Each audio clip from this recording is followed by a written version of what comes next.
आमचे सहकारी बंधू आदरणीय बच्चूदादा हे मागच्या 6 दिवसापासून शेतकऱ्यांच्या मागण्यासाठी उपोषणाला बसलेले आहेत। खरं आमचे त्यांचे भरपूर सारे राजकीय मतभेद आहे, पण त्यांनी जो मुद्दा घेतलेला आहे तो शेतकऱ्यांचा आहे आणि शेतकऱ्यांच्या पाठीशी शेतकऱ्यांच्या मागण्याशी उभं राहणं हा आमचा धर्म आहे। आज 6वा दिवस आणि जी निगरगट्ट सरकार आहे ती अजूनपर्यंत या विषयावर बघायला तयार नाही आहे। मागच्या काही महिन्यामध्ये जवळपास 800च्या वर शेतकऱ्यांनी आत्महत्या केलेल्या आहे।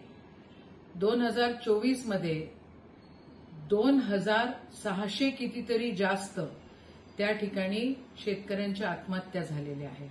मराठवाडा आणि विदर्भ या भागांमध्ये त्याचं प्रमाण जास्त आहे। ज्या वेळेला हे महायुतीचं सरकार असं म्हणतं इलेक्शनच्या आधी की आम्ही 7/12 कोरे करू, मग आता काय आंधळ झालेलं आहे? ज्या वेळेला हे सरकार म्हणतं की आम्ही सोयाबीनला भाव देऊ, आम्ही कपाशीला भाव देऊ, आम्ही त्या ठिकाणी संत्र्याचं बघू, आम्ही धानाचं बघू, आम्ही कांद्याचं बघू, आज आंधळ झालेलं आहे?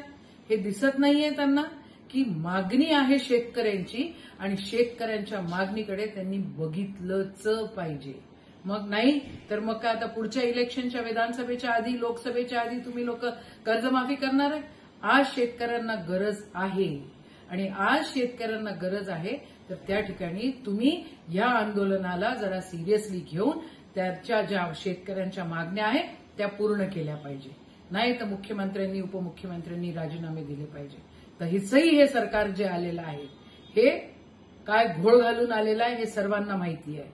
पण आज ज्या मागणीसाठी बच्चूदादा त्या ठिकाणी गुरुदेव नगरमध्ये मोजरीमध्ये उपोषणाला बसलेले आहेत ती मागणी रास्त आहे आणि शेतकऱ्यांच्या मागणीसाठी काँग्रेस नेहमीच कटिबद्ध आहे आणि कटिबद्ध राहील।